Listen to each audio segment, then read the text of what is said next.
안녕하십니까? 제가 요한계시록 설교 시리즈를 지금 이어가고 있는데요. 첫 번째 설교는 어린 양을 보라 였고요.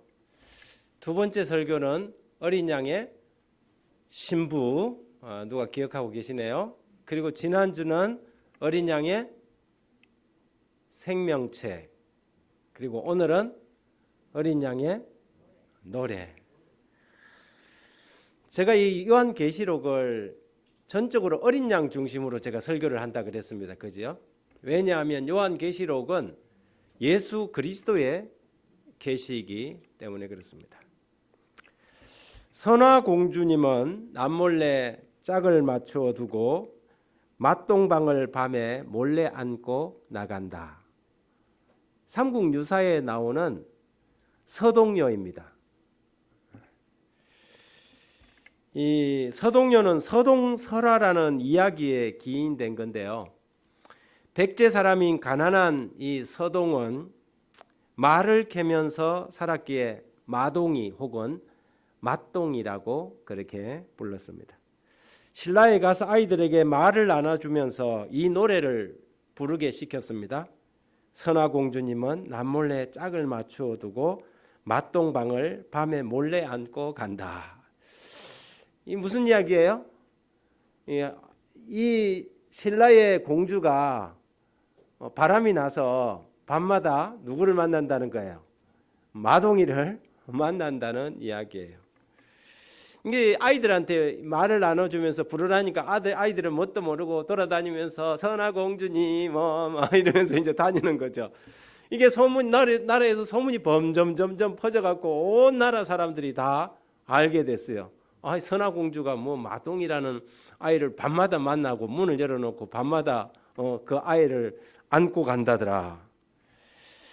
그럭저럭 이 노래가 퍼져서 임금님에게까지 왕도 알게 되고 결국 왕은 자기의 딸인 선화공주를 궁에서 쫓아내지요. 그리하여 선화공주는 이 서동과 함께 결국은 이 마동이가 이제 선화공주를 만나서 결혼까지 하게 된다는 설화입니다. 이 설화의 진실성은 얼마나 되는지 잘 알지 못하지만 어쨌든 이 설화를 통해서 이 마동이가 선화공주가 궁에서 쫓겨나오면서 이제 금을 가져와서 근근히 살아가다가 결국은 이 마동이가 백제의 무왕이 된다는 무왕설화예요. 무왕이 되는 이야기입니다. 그리고 무왕은 선화공주와 함께 미륵사를 창건했다. 그래서 백제 최대의 사찰인 미륵사와 서동설화는 아주 밀접한 관계가 있는 것으로 그렇게 이제 백과사전이나 이런 데서는 알려져 있습니다. 이처럼 과거에는 노래를 지어서 아이들 사이에 퍼뜨리고 정치적인 이슈를 만들어서 백성을 움직이는 아주 좋은 방법으로 사용했습니다. 무슨 일을 좀 꾸미려면 도성에 가갖고 어떻게 합니까? 아이들에게 먹는 걸 주면서 노래를 가르치는 거죠.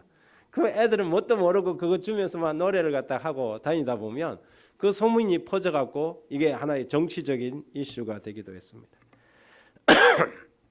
그래서 옛날에 그걸 잘 아는 위정자들은 무조건 노래가 좀 수상하면 금지곡이라고 딱지를 붙였습니다. 조선 총독부 때는 우리나라의 그 한이 서린 노래는 무조건 금지곡으로 정했습니다. 아리랑도 금지곡이었습니다. 봉선화, 물밑에선 봉선화야, 이게 좀 이상하다 이거예요. 사람들의 감정을 북적여 갖고 이렇게 독립이나 이런 거, 그래 이것도 금지곡. 눈물 젖은 두만강 금지곡, 다 금지곡을 시켰어요. 노래를 못 부르게 합니다. 금지곡이 가장 많았던 시대가 유신 시대죠. 1975년 6월 15일 문화공보부가 1차로 44곡을 금지곡 딱지를 붙였습니다. 양희연의 이루어질 수 없는 사랑, 김추자의 거짓말이야, 이미자의 동백아가씨, 그 당시 유명한 노래는 다 금지곡이었어요. 이것도 안 돼, 저것도 안 돼. 그 이유를 물어보면 이 노래가 외색풍이다, 일본풍이다, 또 아니면 창법이 저속하다, 불신풍조를 조장한다, 태폐적이다, 뭐 이런 붙였지만 상당히 정치적이었죠. 그런 노래 가운데 하나가 양희연의 아침 이슬입니다. 양희연의 아침 이슬은 처음 1973년도에 발표될 때만 하더라도 가사가 너무 좋아갖고 이거는 건전가요다 그랬어요. 그런데 이 정부의 반정부 운동을 하는 민중 선동가들이 양희연의 이 노래를 갖다가 이제 막 부르기 시작하니까 이 노래를 뭐 했어요? 금지곡이라고 딱 붙여버렸어요. 건전가요로 시작해갖고 나중에는 금지곡이 된 노래입니다. 긴 밤 지새우고 풀잎마다 맺힌 진주보다 더 고운 아침 이슬처럼 내 마음의 서름이 알알이 맺힐 때 아침 동산에 올라 작은 미소를 배운다. 태양은 묘지 위에 붉게 타오르고, 이게 걸렸어요. 태양은 묘지 위에 붉게 타오르고, 이게 가만히 생각해보니까 북한의 지도자를 떠오르게 한다는 거죠. 그래서 이곡 금지곡. 더 웃긴 노래 중에 하나는 키다리 미스터 김도 금지곡으로 됐어요. 왜 그랬는지 알아요? 키다리 미스터 김은 그 당시 대통령이 키가 작았거든요. 이거 대통령을 놀린다 이거예요. 그래서 키다리 미스터 김 금지곡. 이처럼 노래는 사회를 변화시키고 때론 그 시대상을 반영하고 사람들을 이끌어 가기도 합니다. 이것은 정설은 아니지만 음악 세계에서는 이것을 가사 운명론이라고 하는데요. 세상을 일찍 떠난 가수들은 대부분 노래 자체가 무겁거나 어두운 노래를 불렀다는 것입니다. 늘 어두운 노래만 부르고 슬픈 노래, 좌절해 가는 그런 노래만 부르다 보니까 점점 자기 마음도 어두워지고 그래서 우울증이나 이런 데 빠져서 나중에는 자살을 하게 된다는 거죠. 이게 뭐 학설적으로 뭐 증명된 건 아닌데 근데 꼭 찾아보면 진짜 그래요? 그런 게 많아요. 한 가수가 노래를 처음 부를 때 그 노래를 히트치기까지는 2000에서 3000번의 노래를 부른다고 합니다. 근데 이제 뭐 할 때 작곡가로부터 좀 감정을 좀 넣어라. 그러니까 뭐 노래를 부를 때도 뭐 그냥 이런 하는 게 아니고 감정 넣으라니까 그 감정에 몰입되고 자기의 생각도 하다 보니까 자기의 인생도 그렇게 굳어간다는 거죠. 이거는 상당히 의미가 있는 그겁니다. 그러다 보니 서서히 그 노래의 주인공이 자기 자신이 되는 거죠. 생활 스타일이나 사고 방식이나 마음 자세까지도 가사의 내용대로 따라간다는 게 전문가들의 분석입니다. 사람의 뇌세포 중 98%가 말에 영향을 받는다고 하니까 곡까지 붙여갖고 노래를 3000번 40 뭐 이렇게 부르면 어떻게 되겠습니까? 자기 생각이나 삶 자체가 다 그 노래로 따라간다는 거죠. 우리나라 대중가요 1호 곡이 사해찬미라는 것입니다. 라라라라 뭐 그런 노래 있잖아요. 굉장히 그 단조곡의 노래예요. 그 윤심덕 씨는 평양 출신인데 사해찬미를 부르고 29살 때 해내탄에서 자살을 합니다. 울어봐도 소용없고 후회해도 소용없다. 뭐 그 노래 있잖아요. 박경애 씨의 그 옛날 노래 있지 않습니까? 고개사의 첫사랑. 근데 진짜 울어봐도 소용없고 후회해도 소용없는 이 노래 부르더니 삼성병원에서 폐암으로 사망을 합니다. 차중락 씨는 낙엽 따라 가버린 사랑을 불렀어요. 그러더니 27살에 정말 낙엽처럼 쓸쓸히 가버리고 말았습니다. 자신이 부른 노래가 가수의 현실이 될 가능성이 많다는 것이죠. 신신혜 씨는 세상은 요지경을 불렀습니다. 여기도 작아 저기도 작아 작아가 판친다 그러더니 진짜 사기당했어요. 사기당해갖고 재산을 다 탕진하고 말았습니다. 송대관 씨는 처음에 나와갖고 무명생활을 억수로 오래 했습니다. 그런데 노래를 잘 선택했어요. 쨍하고 했던 날 돌아온다 그러더니 결국에는 완전히 히트를 쳐갖고 쨍하고 했던 인생이 된 거죠. 여러분처럼 참 희한하죠. 어떤 노래를 부르느냐에 따라서 사람의 인생이 영향을 받는다는 것이죠. 여러분 요한계시록에 보면 노래가 몇 번 나옵니다. 노래가 나오는데 요한계시록 15장 3절 하나님의 종 모세의 노래 어린 양의 노래를 불러 이르되 주 하나님 곧 전능하신 이시여 하시는 일이 크고 놀라우시도다. 14장 3절에도 그들이 보좌 앞과 내 생물과 장로들 앞에서 새 노래를 부르니 땅에서 속량함을 받은 14만 4천 밖에는 능히 이 노래를 배울 자가 없더라. 요한계시록 5장 9절 그들이 새 노래를 불러 두루마리를 가지시고 그 인봉을 떼기에 합당하시도다. 일찍 죽임을 당하사 각 족속과 방언과 백성과 나라 가운데서 사람들을 피로 사신 하나님께 드리시고. 이 요한계시록에도 노래하는 장면이 여러 차례 나오는데 저들이 부르는 노래를 모세의 노래, 어린 양의 노래, 새 노래라고 부릅니다. 모세의 노래, 어린 양의 노래를 부르는 사람들은 짐승과 그 이름의 수를 이긴 성도들이다 그랬습니다. 하늘 유리바닷가에 서서 큰 합창대가 우리 교회는 이제 중창단이 앞에서 찬양을 아름답게 해주셔서 감사합니다. 그런데 우리가 언젠가는 이 모든 세월산 성도들이 전 세계 교회와 함께 하늘 유리바닷가에서 찬양대를 조직하게 될 것입니다. 그런데 그들이 찬양을 하는데 무슨 노래요? 모세의 노래, 어린 양의 노래, 새 노래를 부르게 될 것이다. 도대체 모세의 노래, 어린 양의 노래, 새 노래는 어떤 노래일까? 그들은 짐승과 그 우상과 그 이름의 수를 이긴 사람들이라고 말합니다. 하나님의 보좌 앞에서 수정같이 맑은 바다, 불이 섞인 유리바다에서 하나님의 영광으로 찬란하게 빛나는 바닷가에서 저들은 모이게 될 것입니다. 이렇게 기록하고 있습니다. 땅에서 구속받은 14만 4천 명은 하나님의 검은고를 손에 들고 어린 양과 함께 시온산에 선다. 많은 물소리도 같고 큰 내성소리도 같은 검은고 타는 자들의 그 검은고 타는 소리가 들린다. 그리고 그들은 보좌 앞에서 새 노래를 부른다. 그 노래는 14만 4천 명 밖에는 아무도 배울 수 없는 노래다. 그것은 모세와 어린 양의 노래, 곧 구원의 노래다. 그 노래는 14만 4천 명 외에 아무도 부를 수 없는 노래인데, 왜냐하면 그것은 그들의 체험의 노래, 곧 다른 어떤 사람도 체험하지 못한 경험의 노래이기 때문이다. 이 모세의 노래, 어린 양의 노래, 새 노래는 무슨 노래라고요?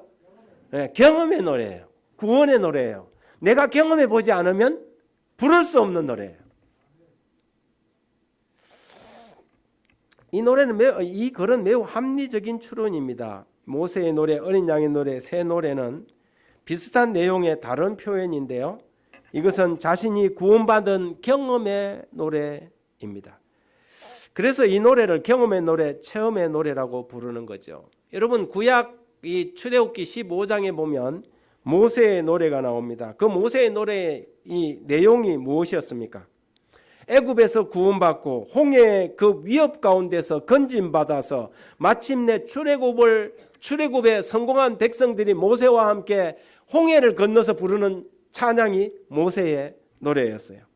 이때에 모세와 이스라엘 자손이 이 노래로 여호와께 노래하니 일러서되 내가 여호와를 찬송하리니 그는 높고 영화로우시며 말과 그 탄 자들을 바다에 던지셨음이로다.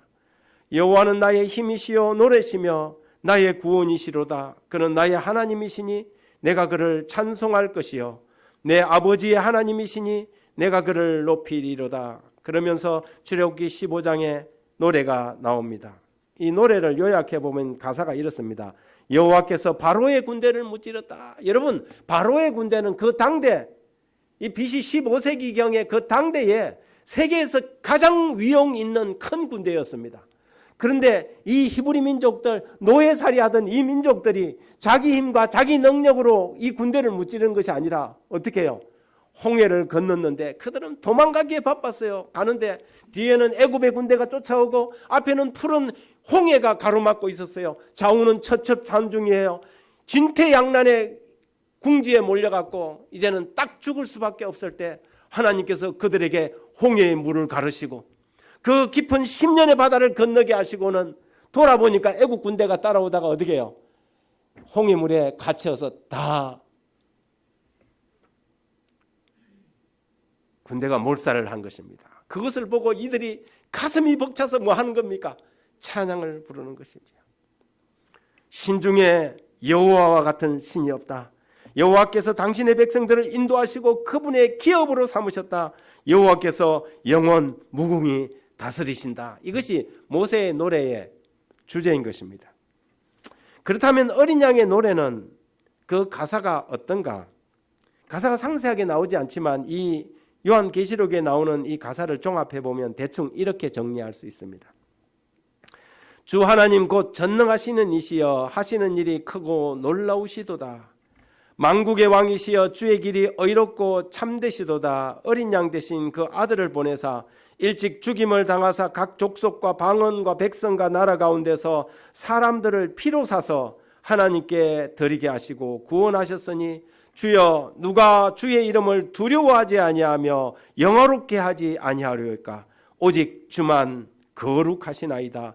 주의 의로우신 일이 나타나셨음에 만국이 와서 주께 경배하나이다. 여러분, 이런 노래가 언제 감동이 넘치죠? 언제 이런 노래가 감동이 넘치죠? 내 경험이 거기에 삽입될 때, 그때 감동이 넘치는 것입니다. 노래가 더 감동적일 때는, 그 사연이 감동적일 때 더 감동이 됩니다. 그래서 TV에서 트롯 대항전 이런 거 할 때 되면 항상 그 사람의 뭘 먼저 듣습니까? 사연을 먼저 듣습니다. 그죠? 사연.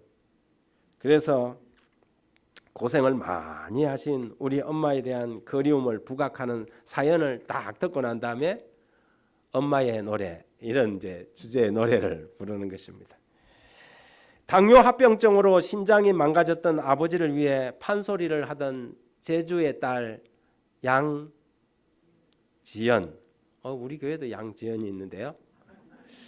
양지연 씨가 자기 신장을 아버지를 위해서 떼줬습니다. 근데 판소리를 하려면 이리 오너라 이러는 거 하려면 배에다 힘을 딱 줘야 되거든요. 그런데 신장을 떼주고 나니까 배에 힘이 안 들어가는 거예요. 그래서 할 수 없이 노래를 포기를 하고 맙니다. 아버지는 그래도 좀 신장을 받아서 건강해졌는데 딸이 노래를 못하니까 아버지가 늘 딸 앞에서 죄인이 된 마음인 것이죠. 그게 딸로서는 아버지가 늘 자기 앞에 미안한 마음을 가지고 있으니까 그게 늘 마음에 아렸어요. 근데 아버지가 그 다음에 또 다시 암이 오고, 그래서 딸이 한 번이라도 노래하는 걸 보고 싶다는 거죠. 그래서 그날 미스 트롯입니까? 그 대전 때 나와갖고 이 사연을 이야기하고 그가 부른 노래가 아버지와 딸이라는 노래였어요. 내가 태어나서 두 번째로 배운 이름 아버지. 가끔씩은 잊었다가 찾는 그 이름. 우리 엄마 가슴을 아프게도 한 이름. 그래도 사랑하는 아버지. 세상 벽에 부딪혀 내가 길을 잃을 땐 우리 집 앞에 마음을 매달고 힘을 내서 오라고, 집 잘 찾아오라고 밤새도록 기다리던 아버지. 내가 시집 가던 그날 눈시울을 붉히며 잘 살아라 하시던 아버지. 사랑합니다, 우리 아버지. 이 가사를 갖다가 자기 그 아버지에 대한 이야기를 해놓고 탁 부르는데, 그걸 쳐다보는 관객들도 뭐가 나요? 눈물이 나요. 사연이 기막히고 위험과 위기에서 극적으로 탈출하여 구원받고 나면 나도 모르게 함송의 노래가 나오는 것입니다. 아니, 그 기쁨이 노래가 되고 그 감사가 찬송이 되는 것이지요. 하늘 유리바닷가에서 부르게 될 새 노래, 출애굽 이후에 이스라엘 백성이 불렀던 그 모세의 노래도 다 이런 경험의 노래, 체험의 노래, 내 노래인 것입니다. 여러분, 우리가 찬양을 부를 때에 그냥 오선지에 있는 콩나물 대가리를 부르고 음표를 따라 부른다고 찬양이 되는 건 아니잖아요. 주 안에 있는 나에게를 부를 때에 그냥 모든 사람이 부른다고 따라 부른다고 노래가 되는 게 찬양이 되는 게 아니에요. 그 이야기가 내 이야기가 되고 내 인생의 경험이 그 오선지의 그 음표를 따라서 이렇게 구사될 때, 그때 찬양이 감동이 있고 가슴이 벅차는 것입니다. 제가 군대 생활을 하다가 근 1년을 교회를 못 나갔어요. 그래서 제가 안식일이면 혼자 이 이사종 창고에 그 군복 같은 거 보관하는 창고에 들어가서 혼자서 이렇게 예배를 드리고, 이 쫄병 때니까 선배들하고 눈이 마주치면 안 돼요. 저놈은 무슨 특권이 있어갖고 토요일마다 지 혼자 일도 안 하고 저렇게 하냐. 그러니까는 제가 항상 숨어갖고 이제 예배를 드리다가 하나님께 교회 가고 싶어 미치겠는 거예요. 그런데 어느 날 우리 중대장이 저를 부르더니 야, 너 토요일에 요즘 교회 가냐? 그래요. 그러니까 아직 허락이 없어서 못 나가고 있습니다. 그러니까 인사계를 부르더니 야, 이병주 교회 보내.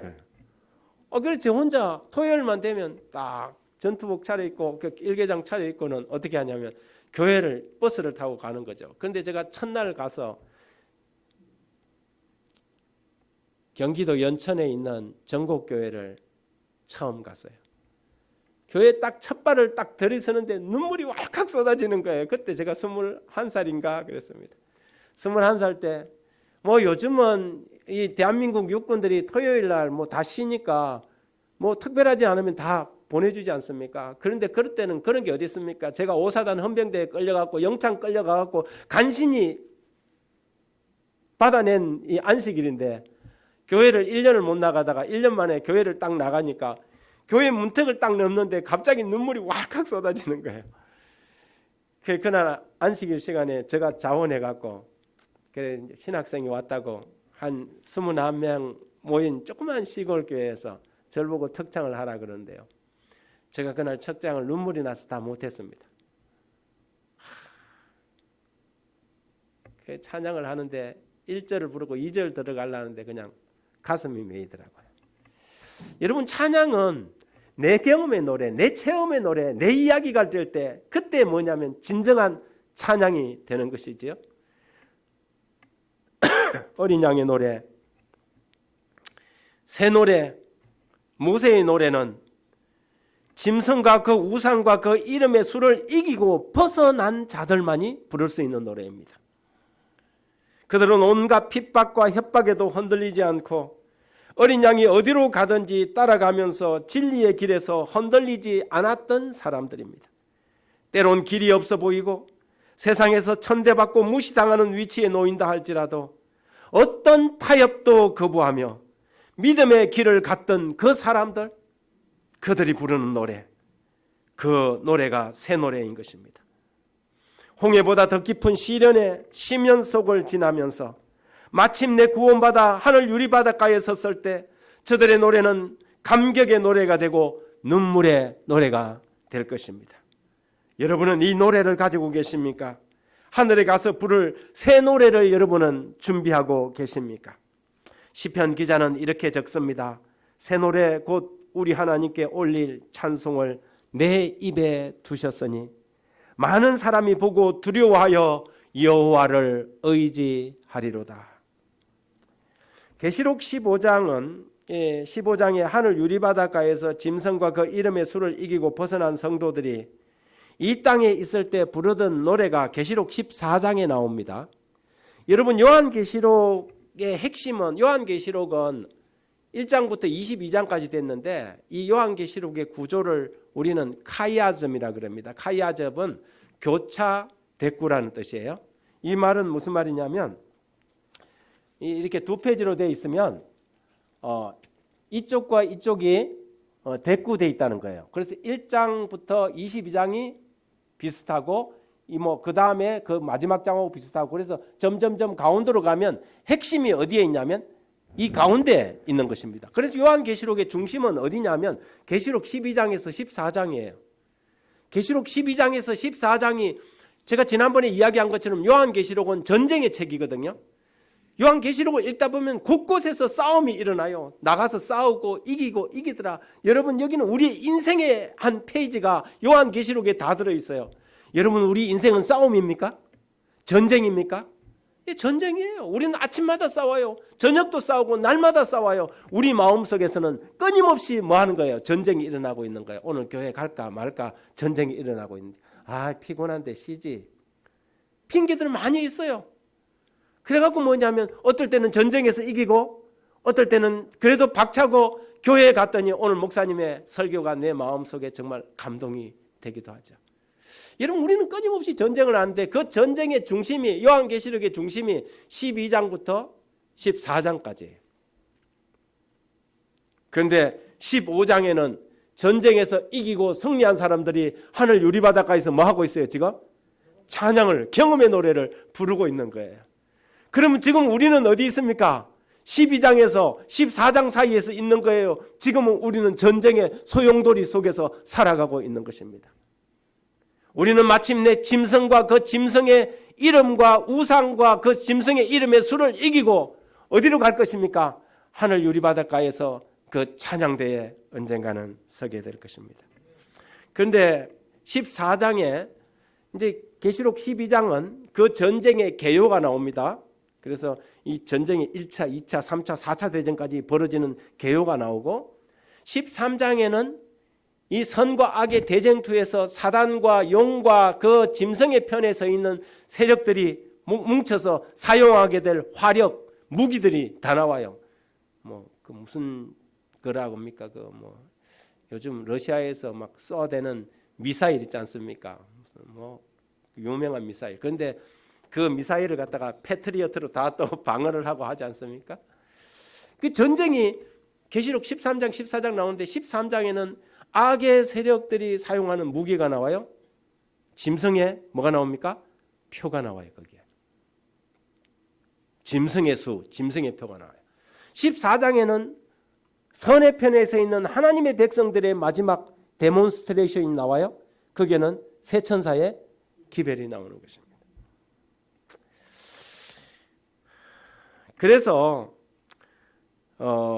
새 천사의 기별이 뭐냐면 우리가 부를, 우리의 삶 속에서 부를 노래예요. 우리가 날마다 외쳐야 할 기별입니다. 14장 6절, 7절, 8절, 9절에 보면 이렇게 나옵니다. 또 보니 다른 천사가 공중에 날아가는데 땅에 거주하는 자들 곧 모든 민족과 종족과 방언과 백성에게 전할 영원한 복음을 가졌더라. 그가 큰 음성으로 가로되 하나님을 두려워하며 그에게 영광을 돌리라. 이는 그의 심판하실 시간이 이르렀음이니 하늘과 땅과 바다와 물들의 근원을 만드신 이를 경배하라. 다른 천사 곧 둘째가 그 뒤를 따라 말하되 무너졌도다 무너졌도다 큰 성 바벨론이여 모든 나라에게 그의 음행으로 말미암아 진노의 포도주를 먹이던 자로다. 그러면서 9절에 또 다른 천사 셋째가 그 뒤를 따라 큰 음성으로 이르되 만일 누구든지 짐승과 우상에게 경배하고 그 이마에나 손에 표를 받으면 그도 하나님의 진노의 포도주를 마시리니 그 진노의 잔에 섞인 것이 없이 부은 포도주라. 거룩한 천사들 앞과 어린 양 앞에서 불과 유황으로 고난을 받으리라. 여러분, 이 첫째, 둘째, 셋째 천사의 기별, 이 기별 속에 뭐가 나타나 있냐면 13장에는 짐승의 표가 나타나 있고 14장에는 하나님의 인이 나타나 있는 것입니다. 짐승의 표와 하나님의 표, 짐승의 인과 하나님의 인이 계시록 13장과 14장에서 충돌하는 것이지요. 이것이 전쟁이에요. 첫 번째 천사는 창조주를 경배하라고 말합니다. 그의 심판의 시간이 이르렀음이니 하늘과 땅과 바다와 물들의 근원을 만드신 이를 경배하라. 우리가 어떻게 하늘과 땅과 바다와 물들의 근원을 만드신 이를 경배할 수 있습니까? 이 메시지는 여러분 십계명의 네 번째 메시지예요. 안식일을 기억하여 거룩히 지키라는 메시지입니다. 하늘과 땅과 바다와 물들의 근원을 만드신 이를 경배하라. 이 말은 뭐냐면 안식일을 기억하여 거룩히 지키라, 이 메시지예요. 왜냐하면 출애굽기 20장 8절에 안식일을 기억하여 거룩하게 지키라. 이는 엿새 동안에 나 여호와가 하늘과 땅과 바다와 그 가운데 모든 것을 만들고 일곱째 날에 쉬었기 때문이다. 이렇게. 여러분, 새 천사의 기별의 첫 번째 천사의 기별은 안식일 기별이에요. 이 기별이 바로 하나님의 인에 관련된 기별인 것입니다. 하늘과 땅과 바다와 물들의 근원을 만드신 창조주 하나님을 경배하는 비결은 우리가 안식일을 기억하여 거룩히 지키라는 네 번째 계명의 확실하게 나와 있습니다. 그런데 반대로 계시록 13장의 짐승의 세력은 그 짐승의 세력의 핵심 메시지가 짐승의 표예요. 그런데 짐승의 세력은 안식일 대신 자신의 표, 자신의 권위의 상징인 안식일이 아닌 일요일을 지키라고 강조하고 있습니다. 성경 그 어디에도 그 근거나 그 이유나 어떤 것도 찾아볼 수 없음에도 불구하고 일요일을 거룩한 날로 선포하고 안식일, 하나님의 안식일을 폐해버린 짐승의 세력이 어린 양의 세력이 아니라 더 무서운 맹수의 세력들이 하나님의 백성된 그 표가 되는 안식일 대신 일요일을 신성시할 것을 강요합니다. 여러분, 이것은 역사적으로 AD 364년 라오디게아 종교총회에서 제29조에 이렇게 의결했습니다. 그리스도인들은 유대인들처럼 토요일에 게을러서는 안 되고 일해야 한다. 그러나 그들은 주의 날 일요일을 특별히 존중히 여기고 그리스도인이 되었으니 이 날에 일하지 말 것이다. 그러면서 그들이 안식일을 지키면 그리스도로부터 끊어질 것이라고 선언을 내려버립니다. 1942년 8월 14일자 The Catholic Universe Bulletin에 이렇게 기록합니다. 로마 가톨릭 교회는 창설자이신 예수 그리스도가 그 교회에 부여한 신성하고 오류가 없는 권위로 안식일을 일요일로 변경했다. 성경이 유일한 신앙의 길잡이라고 주장하는 개신교도는 일요일을 준수할 근거가 전혀 없다. 이 문제에 대해서는 제7일 안식일 예수 재림교만이 유일하게 일관된 개신교다. 여러분, 이 세상에서 유일하게 일관된 개신교가 어디입니까? 예, 이게 누가 한 이야기냐면 가톨릭에서 한 이야기예요. 왜냐하면 자신들이 하나님의 거룩한 안식일을 일요일로 바뀌었기 때문에 그들이 그렇게 말할 수 있는 것입니다. 이 말은 무슨 말이냐면 가톨릭이 개신교, 대부분의 개신교를 향해서 저격하는 것이지요. 당신들 성경이 판단의 기준이라 하면서 성경의 근거도 없는 일요일을 왜 지킵니까? 이것은 가톨릭 교회가 예수님으로부터 받은 권위를 가지고 우리가 옮겨놓은 성경에도 없는 건데 왜 성경대로 산다면서 그렇게 지킵니까? 성경대로 살려면 누구처럼 사십시오? 제7일 안식일 예수 재림교인들처럼 사세요. 그러면 유일하게 정말 성경대로 사는 개신교라고 인정해 드릴게요. 이 말이지 않습니까? 그들이 말한 또 하나의 리코더를 제가 읽어드립니다. 가톨릭 교회의 권위를 부인해보라. 그러면 하나님의 네 번째 계명인 토요일 준수를 일요일로 대체한 적절하거나 이치에 맞는 설명이나 타당한 이유를 찾을 수 없을 것이다. 가톨릭 교회는 성경 위에 있으며 안식일 준수 변경은 그 같은 사실의 증거다. 다시 말해서 안식일을 일요일로 변경시킨 것이 그들의 권위의 표다 이 말이에요. 그들의 권위의 표라는 거예요.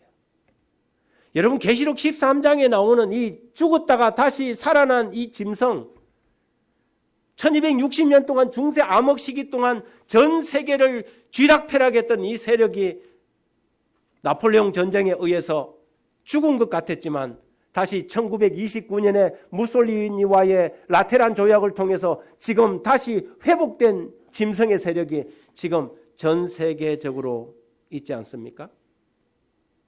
그 세력이 가지고 있는 권위의 표가 뭐예요?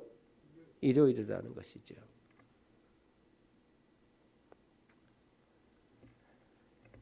여호와는 나의 힘이시요 노래시며 나의 구원이시로다. 그는 나의 하나님이시니 내가 그를 찬송할 것이요 내 아비의 하나님이시니 내가 그를 높이리로다.